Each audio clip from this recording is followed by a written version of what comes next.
여러분 책자에 하이델베르 루름다 제31주일입니다. 83문부터 85문까지 내용입니다.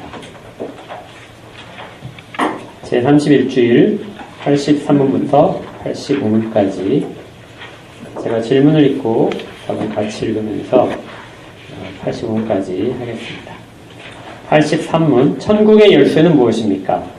거룩한 복음의 강설과 그의 권징인데 이 두 가지를 통하여 믿는 자에게는 천국이 열리고 믿지 않는 자에게는 닫힙니다. 83문, 거룩한 복음의 강설을 통하여 어떻게 천국이 열리고 닫힙니까? 그리스도의 명령에 따라 하나님께서 그리스도의 공로 때문에 사람들이 참된 믿음으로 복음의 약속을 받아들일 때마다 참으로 그들의 모든 죄를 사하신다는 사실이 신자들 전체나 개개인에게 선포되고 공적으로 증언될 때 천국이 열립니다. 반대로 그들이 돌이키지 않는 한 하나님의 진노와 영원한 정죄가 그들에게 머문다는 사실이 모든 믿지 않는 자와 외식하는 자에게 선포되고 공적으로 증언될 때 천국이 닫힙니다. 이러한 복음의 증언에 따라서 하나님께서는 이 세상에서와 장차 올 세상에서 심판하실 것입니다. 85문, 교회의 권징을 통하여 어떻게 천국이 닫히고 열립니까? 그리스도의 명령에 따라서 그리스도의 이름을 가진 자가 교리나 생활에서 그리스도인답지 않을 경우 먼저 형제로서 거듭 권고할 것입니다. 그러나 자신의 오류나 악행에서 돌이키기를 거부한다면 그 사실을 교회 곧 치리회에 보고해야 합니다. 그들이 교회의 권고를 듣고도 돌이키지 않으면 성례에 참여함을 금하여 성도의 사귐받게 이어야 하며 하나님께서도 친히 그들을 그리스도의 나라에서 제외시킬 것입니다. 그러나 그들이 참으로 돌이키기를 약속하고 증명한다면 그들을 그리스도의 지체와 교회의 회원으로 다시 받아들입니다.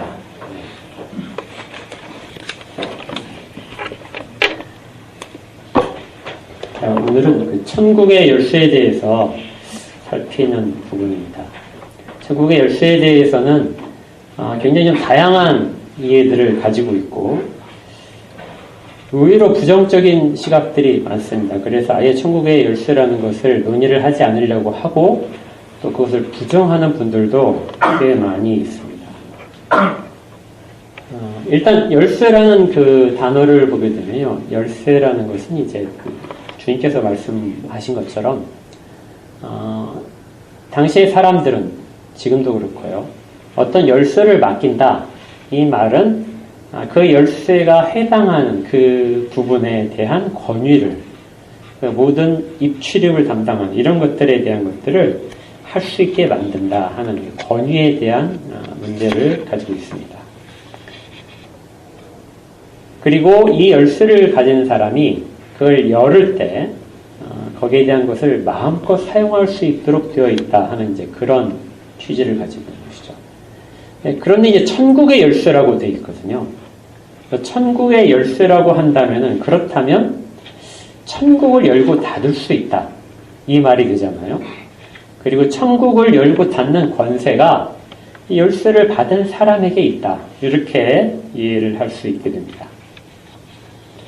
여기에서의 문제는, 그러면 이것이 과연 한 사람에게 주어진 것인가, 그 사람이 아닌 다른 어떤 그 대상에게 주어진 것인가 하는 이제 문제가 있을 수 있어요.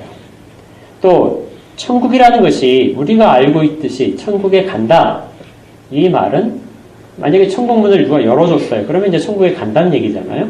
이렇게 받아들인다면 구원을 결정하는 것이 그 열쇠를 가진 사람에게 있지 않을까, 이제 이것을 생각을 할 수 있게 됩니다. 자, 이런 문제들, 그리고 지금 이 시대에 성경에서 과연 주님께서는 어떤 말씀을 담으셨기에 거기에 천국의 열쇠를 주었다고 이렇게 말씀을 하시는가 하는 부분들, 그리고 지금 우리가 천국의 열쇠를 가지고 있다면 어떻게 사용하는 것이 옳은가 하는 내용들이 모두가 다 연결되어 있습니다. 먼저 이 천국의 열쇠가 어떻게 주어졌는지가 복음 이제 주님께서 성경 말씀에 이렇게 말씀하셨어요. 마태복음 16장 18절에 보시면 또 내가 내게 이르노니 너는 베드로라. 내가 이 반석 위에 내 교회를 세우리니 음부의 권세가 이기지 못하리라. 내가 천국 열쇠를 내게 주노니 내가 땅에서 무엇인지 매면 하늘에서도 매일 것이요 내가 땅에서 무엇인지 풀면 하늘에서도 풀리리라. 천국 열쇠를 예수님께서 주시는데 누구에게 주셨는지를 생각해보면요. 단수로 너라고 지칭이 됩니다. 내가 천국 열쇠를 너에게 주겠다. 여기서 너라는 것이 누굴까요? 베드로죠. 그냥 문맥대로 해석하면 됩니다. 베드로예요. 그리고 베드로에게 열쇠를 주고 그 열쇠를 사용해서 베드로가 땅에서 무엇인지 매면 하늘에서도 매일 것이다. 이렇게 말씀을 해요. 자, 이것을 이제 열고 닫는 그런 의미로 해석을 이제 문이니까요. 문을 열쇠를 사용해서 열고 닫는 것으로 그렇게 이제 이해를 해도 충분합니다. 원래 이 맨다는 얘기는 묶어놓는다는 뜻이에요. 그러니까 어떤 사람을 메었다. 그러면 어떤 사람을 그 권세 아래에 묶어서 움직이지 못하게 꽉 제한시키는 그런 의미가 있습니다. 그러니까 감옥에 어떤 사람을 두었다. 이것을 이제 감옥에 메었다. 이렇게 이제 볼 수 있는 거죠. 그리고 메었다의 반대는 풀려났다는 겁니다. 그 권세 밖으로 나간다. 이렇게 되는 거예요. 그래서 이 천국의 열쇠를 이제 베드로에게 주실 때 이 궁극적으로 하는 것은 천국이라고 상징되는 것에 대한 권세 아래 거하게 한다. 묶어둔다. 이 이야기가 맺는다는 뜻이에요. 이것을 다른 표현, 문으로 표현하게 되면 천국문이 열렸다 이렇게 표현하는 것이죠. 그리고 푼다. 푼다는 말은 그 권세 밖으로 내보낸 겁니다. 이것은 천국문을 닫았다 하는 표현으로 바꿔 쓸 수 있어요. 그래서 마태복음 16장에 보게 되면 분명하게 베드로에게 주었다고 우리가 충분히 이해를 해야 됩니다. 자, 그렇다면 이제 이 베드로가 어떤 개인의 인격으로서 그 열쇠를 받은 것인가? 아니면 그 위에 나온 것처럼 교회를 세우신다고 되어 있거든요. 베드로 그 반석 위에 교회를 세우신다. 교회라는 것에 주어진 것인가? 교회의 대표성으로서 교회를 대표하여 베드로가 그것을 받은 것인가? 이것이 의문점이 남게 되는 거죠. 이걸 개인이 받았다고 생각하는 사람들이 이제 천주교이고 또 이단들입니다. 천주교와 이단들은 그 베드로 개인에게 주었다. 그래서 베드로를 그 성화에서 보시면 이제 열쇠를 가진 사람이 베드로예요. 근데 이제 쭉 찾아보니까 보통 한때는 이게 열쇠 2개를 큰 걸 이렇게 십자가면 이렇게 돼서 가지고 있습니다. 하나는 황금 열쇠예요. 황금 열쇠는 하늘에 있는 문을 열고 닫는 것이죠. 여기에서 이렇게 손을 뻗어서 황금 열쇠를 들고 쫙 돌리면 천국의 문이 열려서 사람들을 거기로 들여보내는 그렇게 사용되는 용도고, 은으로 된 열쇠가 있어요. 은으로 된 열쇠는 이제 땅에서 죄를 사하는 것들, 그런 권세를 가지고 있다. 이렇게 이제 개인에게 주어졌다고 봅니다. 그리고 그것을 다음번 베드로가 자기 이제 후임에게 건네주는 것이죠. 그 세습을 하는 거죠. 그렇게 건네줄 때 그 사람이 또 한 개인이 그 열쇠를 소유하게 돼서 하는 것이다. 이렇게 이제 생각을 하고 있는 것입니다. 이단들도 마찬가지. 이단들도 특별히 그들의 교주에게 그 열쇠가 주어졌다고 생각을 합니다. 그래서 교주가 결정권을 갖게 되는 것이죠.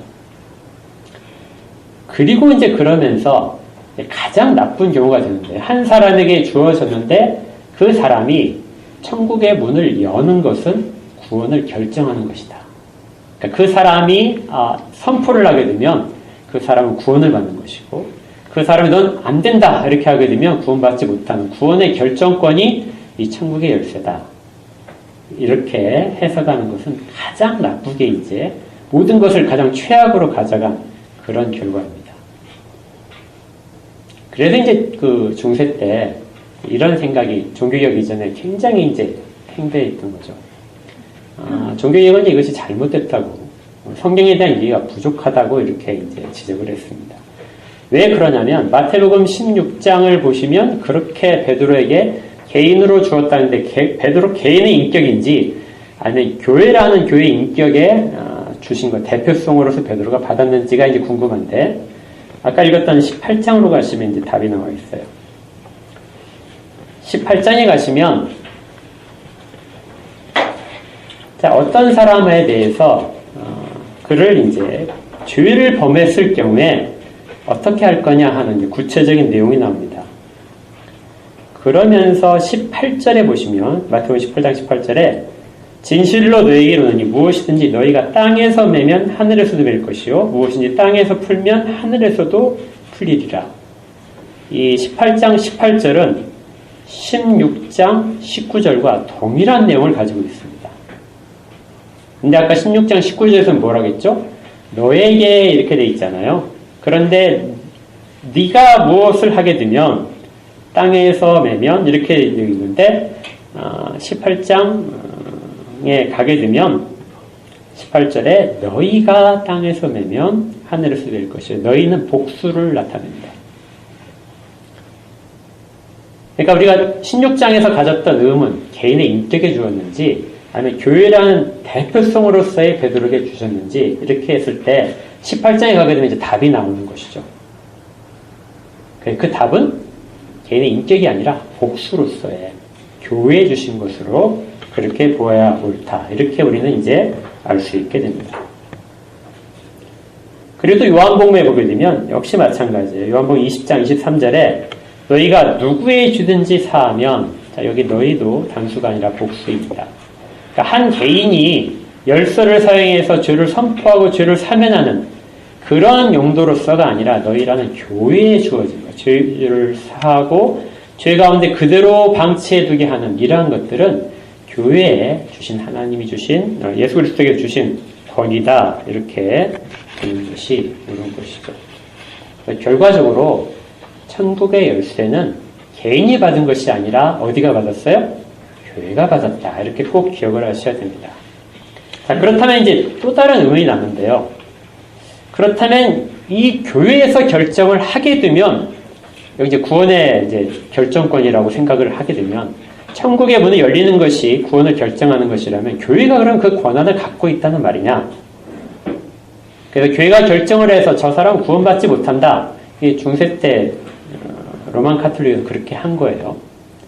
그래서 교회 묘지에 나중에 이 사람이 묻히지 못하게, 이 묻히는 것과 묻히지 못하는 것을 결정하면은 교회 묘지에 묻히지 못하는 사람들은 천국에 가지 못하는 사람이 되는 겁니다. 교회가 결정권을 가지고 있고 그것이 구원의 결정권이다. 이렇게 이해를 하고 백성들을 가르쳤어요. 그러나 이것은 정말 말이 안 되는 것이죠. 왜냐하면 구원에 대한 모든 결정권은, 구원의 결정은 오직 예수 그리스도에게만 있습니다. 그래서 교회가 그 사람의 신앙을 보고 판단할 수 있는 여지가 아니라 오로지 믿음으로, 개인이 믿음으로 인해서 구원을 받는 것이 되는 것이죠. 그리고 결정권은 하나님께만 있습니다. 결코 교회에 구원의 결정권을 주신 적이 없어요. 교회는 구원받은 자들의 모임이 되는 것이지 구원을 주는 모임이 교회가 아니라는 것입니다. 이렇게 본다면 천국문에 대한 이제 오해가 줄 수 있어요. 천국문은 구원받아서 들어가는 그런 문이 아닙니다. 잘 기억하셔야 돼요. 천국의 열쇠가 그걸 사용해서 열고 닫을 때 그 천국의 문이 하는 것은 그 문이 열리게 되면 구원을 받아서 들어가는 것이 아니라고요. 이것을 예수님께서 어떤 용도로 말씀을 하셨는가는 예수님의 말씀 가운데서 또 분명하게 드러나요. 이제 찾진 않겠지만요. 마태복음 23장에 보시면 13절에 이렇게 돼 있어요. 화 있을진저 외식하는 서기관들과 바리새인들이여 너희는 천국문을 사람들 앞에서 닫고 너희도 들어가지 않고 들어가려 하는 자도 들어가지 못하게 하는도다. 자, 여기 열쇠가 누구에게 주어졌냐면 서기관과 바리새인들에게 주어졌다는 거예요. 근데 그들이 천국의 문을 닫아 걸고 사람들을 들어가지 못하게 하고 너희들도 들어가지 않는다. 지금 천국의 열쇠는 율법을 가진 사람들이 그 율법을 사용해서 천국에 이게 이제 하나님 나라라고 생각을 하셔야 돼요. 하나님 나라로부터 공급되는 모든 은혜를 누릴 수 있도록, 모든 평안을 누릴 수 있도록 그렇게 하는 것이 천국의 문을 여는 것이에요. 그러니까 사람들이 들어가는 것이 아니라 천국의 문이 열리면 그곳으로부터 사람들에게 쏟아지는 의미가 아주 강합니다. 구약에서도 하늘의 문을 열었다 이렇게 하게 되면 사람들이 하늘로 올라가는 것이 아니라 하늘로부터 은혜가 내려오는 것을 말해요. 그래서 하늘문을 여시고 비를 내리시는 거죠. 그리고 그 열쇠가 사람들이 기도할 때 주어진다고. 기도에 하나님의 뜻대로 하나님이 세우신 자들이 기도할 때 주어지는 것입니다. 솔로몬의 기도 가운데서도 솔로몬이 이 땅에 하나님이 범죄함으로 인하여 기근을 주셨을 때 이 성전에 와서 기도를 합니다. 하늘문을 여시고 비를 허락하십시오. 그래서 하나님의 백성들에게, 하나님을 진실로 찾는 자들에게 주어지는 기도의 간구를 할 수 있는 능력들, 이것이 열쇠의 의미 가운데도 있었던 것이죠. 예수님은 너희가 천국문을 닫았다, 사람들 앞에서 닫아버렸다 하고 말씀하시는 것은 하나님의 은혜 안으로 들어갈 수 있도록 하나님께서 율법을 주셨는데 그 율법을 사용해서 오히려 천국의 문을, 하나님의 은혜 가운데 거할 수 있는 방법들을 다 차단해버렸다. 이것이 천국문이 닫혀 있다는 표현입니다. 또 누가복음 11장 52절에서는요. 율법사에 대해서 동일한 말씀을 하세요. 화 있을진저 너희 율법사여 너희가 지식의 열쇠를 가져가고 너희도 들어가지 않고 또 들어가고자 하는 자도 막았느니라. 여기에도 지식의 열쇠입니다. 율법을 해석하고 가르치는 이 지식의 열쇠를 받았는데 그걸 통해서 아무도 그 은혜 속에 들어가지 못하게 만들고 너희들도 들어가지 않는다. 결국 천국의 열쇠라는 것은 구원의 결정권이 아니고요. 은혜가 약속된 은혜를 받아 누리는 그 통로를 말합니다. 그걸 위해서 가르치는 것이 있고 그걸 위해서 권징이 있는 것이죠. 그래서 천국의 열쇠 중에 제일 먼저 언급되는 것이 바로 복음의 강설이 되는 거예요. 복음을 강설하는 것, 마치 예수님께서 바리새인들에게 말씀하셨던 것처럼 복음을 바르게, 거룩한 복음을 바르게 강설하는 것이 실질적으로 천국의 문을 열쇠를 가지고 행사하는 것이라는 것입니다. 그리고 거룩한 복음의 강설이 있는 곳에 은혜가 주어지게 된다는 것을 이야기를 해요. 여러분들이 이 개념을 잘 기억하셔야 됩니다. 천국의 문을 연다는 것은 사람이 천국에 들어가는 그 권리를 행사하는 것이 아니에요. 이미 구원받은 자들에게 주시는 모든 은혜의 것들을 이 땅 가운데 주시도록, 그래서 정말 하나님 나라에 들어와 있는 자들로 살 수 있도록 그것을 열고 닫는 것이 교회 가운데 주어진 것이라는 겁니다. 그리고 그 가장 첫 번째가 거룩한 복음을 강설하는 것이다. 이 강설한다는 내용이 어떤 개인적인 차원에서 성경 공부하는 것을 표현하지는 않습니다. 왜냐하면 이것이 그 84문에서 이렇게 표현되어 있어요. 중간에 복음의 약속을 받아들일 때마다 참으로 그들의 모든 죄를 사하신다는 사실이 신자들 전체나 개개인에게 선포되고 공적으로 증언될 때 천국이 열립니다. 그러니까 어떤 식으로 되어 있냐면 공적이라는 말이 들어가 있어요. 그래서 어떤 개인적으로 하는 것이 아니라 개개인에게 공적으로, 그리고 전체에게 공적으로 이렇게 선포되고 증언될 때 이때 천국의 문이 열린다. 그때 복음의 강설을 통하여 하나님이 예비하신 은혜가 쏟아져 내린다는 것입니다. 그래서 복음 자체뿐만이 아니라 또 하나의 조건이 다시 하나 들어가는 거예요. 이걸 천국의 열쇠를 사용해서 복음의 강설이 이루어졌다 하더라도 자동으로 그 모든 은혜가 쏟아진 것은 아닙니다. 그러니까 교회에서 어떤 사람이 설교를 잘해서 이게 설교자에게 주는 건 절대 아니에요. 교회에 주시고 설교자가 가진 권능이 아니라 그가 전하는 말씀의 권능 때문에 은혜가 임하는 거예요. 각자 개인에게. 만약에 이게 설교자의 권능이라면 여기에 참여하는 모든 분들이 다 하늘문이 그대로 열려야 됩니다. 그렇죠? 제가 만약에 정말 성령 충만해서 설교를 했다면, 그리고 이것이 저에게 주신 천국의 열쇠가 설교자가 갖고 있는 것이라면 제가 그렇게 하게 되면 자동으로 하늘에 몰려서 여러분에게 정말 은혜가 막 비가 쏟듯이 쫙 쏟아져야 돼요. 근데 그렇지 않습니다. 이것과 함께 동일하게 무엇이 있어야 되냐면요, 그게 있는 것처럼 참된 믿음으로, 사람들이 각각 참된 믿음으로 복음의 약속을 받을 때마다, 그렇게 선포되는 강설에 담겨져 있는 복음의 약속들을 각자가 참된 믿음으로 받을 때 이 개인에게 천국의 문이 열리고 은혜가 임하는 것입니다. 그러니까 두 가지가 동시에 이루어져야 돼요.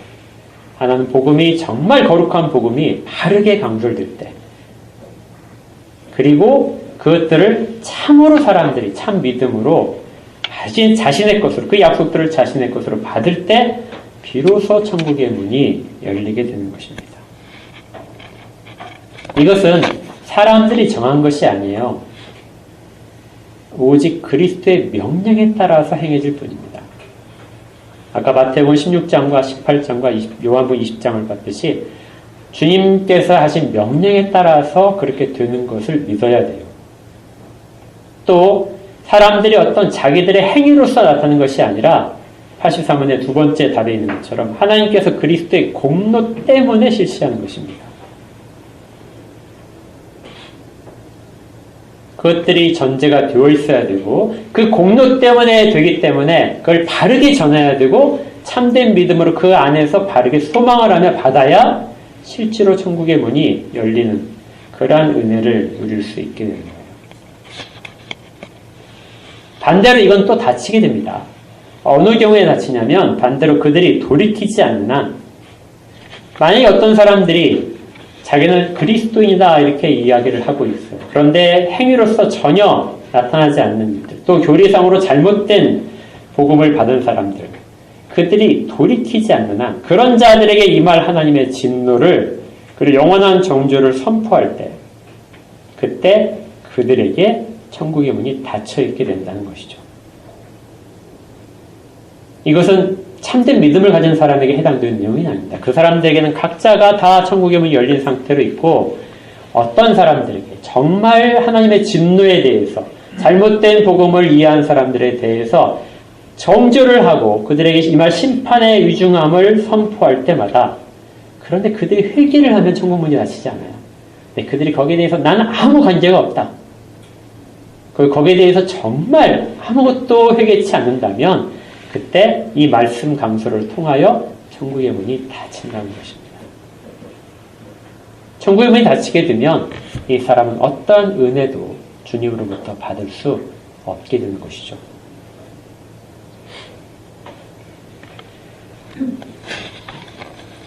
구원은 결코 취소될 수 없습니다. 그런데 천국의 문은 열리고 닫힐 수 있어요. 그래서 천국의 문이 구원의 결정권이 아니라는 거예요. 그 문장을 한번 잘 보십시오. 84문에 보게 되면 이렇게 되어 있어요. 언제 열리냐 할 때, 세 번째 줄에요. 사람들이 참된 믿음으로 복음의 약속을 받아들일 때마다, 이렇게 됩니다. 그러니까 이건 무슨 말이죠? 닫혀있을 때도 있고, 참다웠게 복음의 약속을 받아들일 때 그때 열리는 것이죠.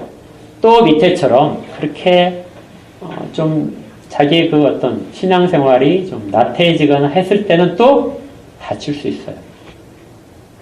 자, 그러면 이제 앞에서 이게 만약에 구원의 결정권이라면 수시로 열리고 닫히니까 이걸 뭐라고 생각하면, 구원은 우리가 받았다가도 또 잃어버렸다가 또 다시 받을 수 있다고 생각을 하게 됩니다. 이런 사람들이 꽤 많이 있어요. 이 이제 천주교에서도 구원을 잃어버릴 수 있다는 것이고요. 특히 이제 알미니우스 제자들이 사람의 행위로서 구원을 얻는 부분 때문에 사람이 정말 믿음이 약해지거나 믿지 않는다고 생각을 하게 될 때 구원을 박탈당하고 또다시 자기가 어떤 깨달음이나 회개나 이런 것들을 통하여 돌아올 때는 구원을 다시 얻는다. 구원은 수시로 사람의 행위에 따라서 좌우되는 것으로 생각을 하게 됩니다.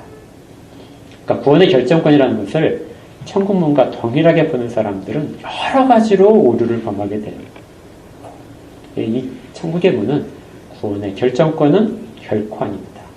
수시로 열리고 닫히고 우리의 구원은 결정됐어요. 한 번의 믿음에 우리가 한 번 믿으면 영원한 구원이 되는 거예요. 그것이 우리의 신앙입니다. 천국의 문은 그 신앙 안에서 누려야 될 모든 은혜들이 우리 가운데 주어지느냐 아니면 주께서 주시지 않느냐 그 차이점에 대한 것이라는 것을 꼭 기억을 해야 됩니다. 그래서 이제 그 천국의 문이 닫힌다는 표현, 이것을 교회에서 결정을 할 수 있다는 것이죠. 이것이 그 85문에 나옵니다.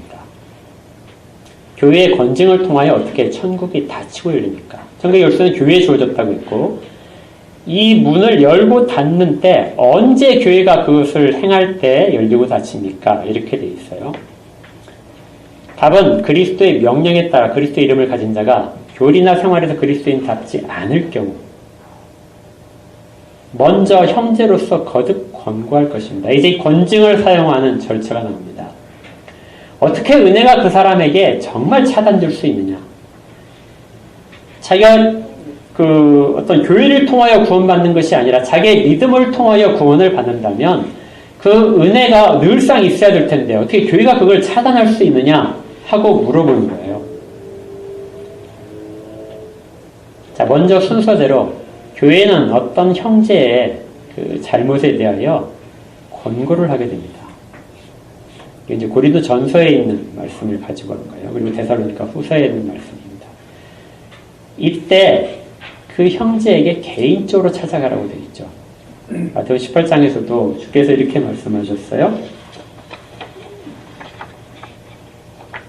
내 형제가 죄를 범하거든 가서 너와 그 사람만 상대하여 권고하라. 그러니까 이건 1대1로 만나라는 거예요. 그렇게 해서 당신이 지금 그리스도인의 모습을 전혀 보이지 못하고 있다. 당신이 지금 믿고 있는 교리가 잘못된 것이다. 하고 권고하라는 것입니다. 만일 그가 그것을 듣고 돌이킨다면 너는 너의 형제를 얻은 것이다. 그러니까 이 사람은 형제의 관계 속에서 떨어져 나갈 위험 속에 있었던 사람이에요. 잘못된 교리를 갖고 있기 때문에 그리고 잘못된 행실을 하기 때문에 그런데 그를 권고해서 그를 돌이키게 하게 되면 너는 형제를 다시 얻는 것이다. 자, 그런데 만약에 그가 거기서 돌이키지 않아요. 그렇지만 자신의 우리나 악행에서 돌이키를 거부를 하게 되면 그 사실을 교회 곧 7위회에 보고해야 된다. 여기 이제 이 7위회가 사실은 장로회입니다. 장로들의 모임이에요. 우리가 이제 흔히 말하는 당회를 말합니다. 당회가 7위회를 역할을 하도록 되어 있어요. 그래서 교회라고 되어 있지만 교회를 대신해서 몇몇 사람들이 이 7위를 담당하게 되는 거예요. 그래서 원래 장로는 7위를 하기 위해서 뽑는 사람입니다. 권증을 하기 위해서 뽑은 사람. 여러 목적 중에 하나가 분명히 그게 있어요. 그래서 7위 장로들이 그 사람에 대해서 불러서 이야기를 하고 또 다시금 권면을 하고 하게 됩니다. 그들이 교회를 권고를 그렇게 해도 받지 않는다면 그리고 돌이키지 않는다면 그때는 이제 7위에서 결정을 해요. 그러니까 7위는 당회에서 결정을 하지 공동회에서 결정하는 것은 아닙니다. 공동회는 거기에 대한 어떤 그 첨부적인 내용에 대한 상의는 할 수 있지만 당회에서 선포가 되면 그것이 7위의 역할을 하기 때문에 거기에서 돼요. 그때 이제 하는 것이 첫 번째 나온 것이 성리에 참여함을 끊는다. 그러니까 7위회에서 할 때 성찬에 참여하지 못하도록 금지를 하는 겁니다. 그리고 이렇게 금지를 했을 때 무슨 일이 벌어지냐면 성도의 사귐밖에 두게 됩니다. 여기 이제 성도의 석임이라는 것이 중요해요. 아까 말씀드렸잖아요. 천국의 문이 열리고 닫히는 것이 은혜가 쏟아지는 방편인데, 그러면 그 은혜를 교회에서 어떻게 차단을 하느냐 했을 때, 제일 먼저 성도의 교제를 끊게 됩니다. 그리고 성찬을 금하게 돼요. 성찬이 은혜의 방편이잖아요. 그것을 통해서 은혜를 더 이상 받을 수 없게 만드는 것이죠. 그리고 성도와의 교제 속에서 성도가 이제 더 이상 권면하지 않도록 하게 됩니다. 권면 자체도 은혜로 방편으로서 사용될 수 있어요. 그렇지만 그것을 끊음으로써 그 사람은 어떤 것으로부터도 은혜를 받을 통로를 차단당하게 되는 것이죠. 이것을 사도 바울께서는 고린도 교회에 보낸 편지 중에서 그를 사탄에게 내어준 바 되었다. 그리고 아까 요한복음 20장에서는 그의 죄를 그대로 두면 그대로 있을 것이다. 이렇게.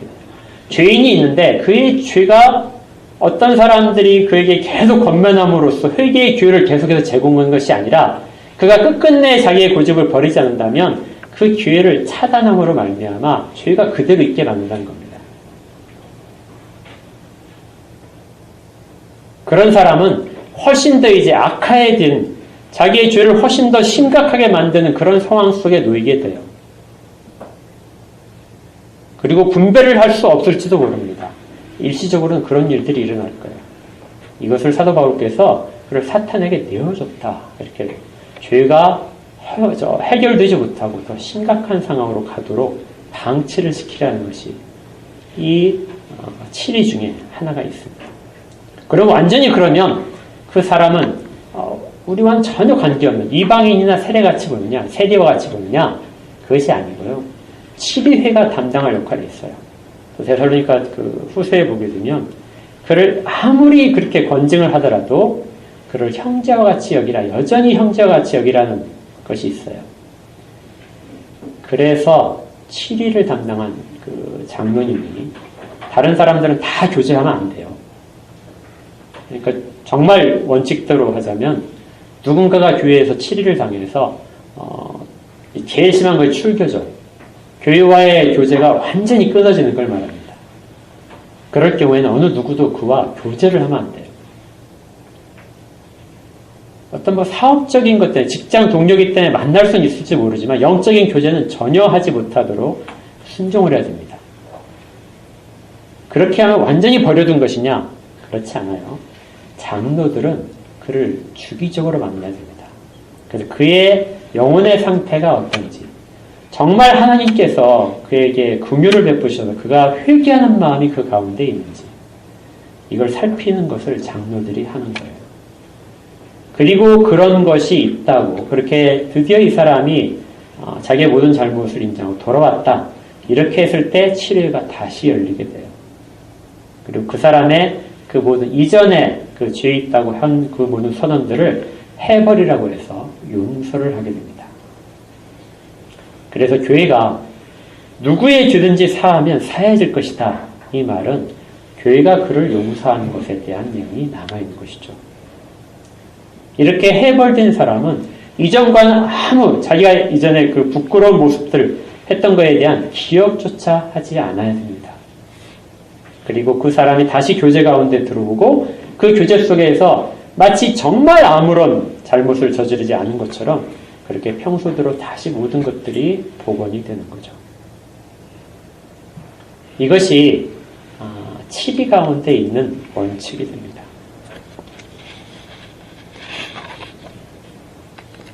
교회가 이것을 권세를 받은 것이에요. 그러면 이제 이 땅에 있는, 이 세상에 있는 교회 자체가 자체적으로 행사하는 것만 이렇게 되느냐? 원칙은 그렇지 않습니다. 한 교회에서 예를 들어 출교를 당한 사람이라면 어느 교회를 가든지 사실은 받아들일 수 없어져야 맞아요. 근데 이 시대에 이제 그렇게 되지 않겠죠. 이 출교라는 개념은 굉장히 커서요. 되게 모욕적인 거예요. 그 출교라는 그 한자를 보게 되면 출자가 무슨 출자 같아요? 네, 나갈 출자처럼 돼 있죠. 아닙니다. 이게 내쫓는 출이에요. 그냥 출자가 아니고요. 그 출자 한자 앞에 거물 흑자가 앞에 부수가 있어요. 그래서 무슨 뜻이냐면요. 죄를 지어서 죄를 선포하고 내어 쫓는 걸 말합니다. 이게 출자예요. 그러니까 교회 밖으로 그렇게 내쫓는 걸 말해요. 그러니까 죄를 선포하는 것이죠. 그렇게 한 사람들을 이제 그 헬라어로 말하면은 회당 밖으로 쫓아냈다. 이 단어의 뜻이 되고요. 영어로 표현하게 되면 excommunication. 그래서 성도 간의 교제 밖으로 쫓아내는 것을 말합니다. 이게 다 출교입니다. 은혜의 방편을 다 차단되는 것이죠. 그럼에도 불구하고 그가 돌이킨다면 교회는 다시 받아들이는 거예요. 그래서 교회의 권징이 교회가 천국 열쇠를 사용해서 하는 어떤 사람의 죄를 선포하고 용서하고 이것들이 실체적으로 구원이 아니라는 걸 알 수 있습니다. 다시 받아들이면 구원은 그 사람이 구원받지 못한 자들이 교회로 잘못했다고 들어오면 받아주는 게 아니잖아요. 그래서 천국의 문은 구원의 결정이 아니다. 수시로 열리고 닫히는 은혜의 방편에 해당하는 것이라는 것을 꼭 기억해야 됩니다. 그럼에도 불구하고 이것보다는 조금 더 의미가 있어요. 그것이 무엇이냐면 83은 제일 밑에 줄을 보십시오. 계속해서 복음이 증언될 때마다 천국문이 열릴 수 있고 또 하나님의 진노에 대한 것을 선포할 때마다 천국문이 닫히게 됩니다. 그런데 이러한 복음의 증언에 따라서 하나님께서는 이 세상에서와 장차 올 세상에서 심판하실 것입니다. 이 세상에서의 심판만이 아니고 장차 올 세상의 심판에 이것이 영향을 준다는 거예요. 이렇게 생각하시면 돼요. 천국의 문이 계속 열려 있어요. 이 사람의 신앙이 계속해서 좋아서 천국 은혜의 방편에 계속해서 머물고 있는 사람은 당연히 구원이 전혀 흔들리지 않겠죠. 그런데 수시로 죄를 범하는 사람이 있습니다. 그리고 자기 마음대로의 신앙을 가진 사람이 있어요. 이 사람은 천국의 문이 닫힌다고 했죠. 천국의 문이 닫힌 상태로 오래 가는 사람들이 있을 수 있어요. 그러면 이 사람은 자기의 고의적으로, 자기 스스로 모든 은혜의 방편을 계속해서 차단하게 됩니다. 장로들이 찾아가서 권면을 하고 당신이 회개할 것에 대해서 이야기를 하더라도 계속해서 거절을 한다면 우리는 이렇게 생각할 수 있어요. 이 사람은 정말 구원받지 못한 것이구나. 돌아오지 않는 사람은 처음부터 회개의 마음이 전혀 그 가운데 없고 주의 말씀이 들려지지 않는 사람이었구나. 주의 음성을 듣지 못하는 자는 주의 양이 아닙니다.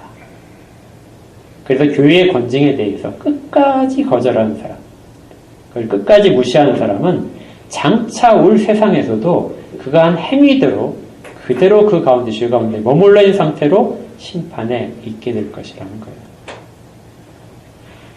그리고 85문에서도 중간에 이렇게 됩니다. 하나님께서도 친히 그들을 그리스도의 나라에서 제외시킬 것입니다. 그러니까 이 땅과 이 세상과 천국의 하늘에서의 일이 완전히 격리된 것이 아니고요. 그냥 은혜가 쏟아지는 것만의 그런 차원이 아니고 이 땅에서의 교회가 하는 역할들이 그리스도께서 그 권세를 주셨기 때문에 나중에 심판에 이르는데도 충분히 영향을 미친다는 것이죠. 그래서 정말 거절하는 모든 자들에게는 그리스도의 나라에서 아예 제외시켜버릴 것이다. 그걸 막기 위해서 교회에서의 권징이 실시되는 겁니다. 그리고 돌아오기를 바라는 것이죠. 아까 마태복음 18장에서 잃어버린 양의 비유가 사실은 그 앞에 있어요. 잃어버린 양의 비유가 믿지 않는 자들이 돌아오는 것이 아니라요. 교회 안에 있었던 그리스도의 무리 안에 있었던 양 한 마리가 잃어버린 바 된 거예요. 그를 그렇게 찾아서 돌아오는 겁니다. 그를 돌이키게 만드는 것.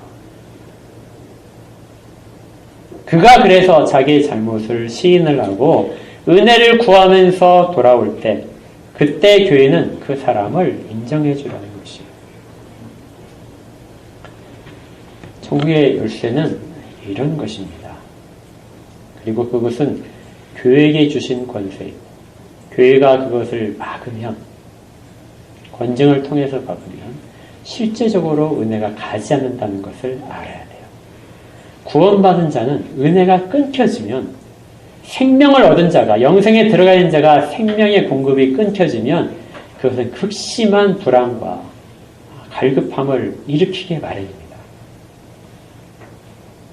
그래서 권징은 사랑 안에서 그가 돌이키도록 기회를 주는 것이 되는 것이죠. 지금 이제 다시 현재로 이제 돌아오게 되면 현재 우리 현실 속에서는 권징 자체를 사람들이 잘 인정을 하지 않습니다. 그것이 어떤 개인적인 모욕 차원이라고 생각을 하고 또 지나친 권세라고 모든 성도들이 다 동일한 그 입장인데 그런데 누군가가 그 권한을 가지고 있고 권위를 행사한다는 것 자체가 크게 거부감으로 다가올 수 있어요. 그러나 한번 생각해 보십시오. 그리스도께서 명하신 것입니다. 교회의 거룩성과 신자의 신앙의 굳건함을 위하여 그리스도께서 교회에게 주신 권세고 그것이 바르게 집행될 때 우리는 그 교회를 참된 교회라고 이야기를 합니다. 참된 교회에 속해 있다면 권징을 받는 사람이 참된 교회에 속해 있는 거죠.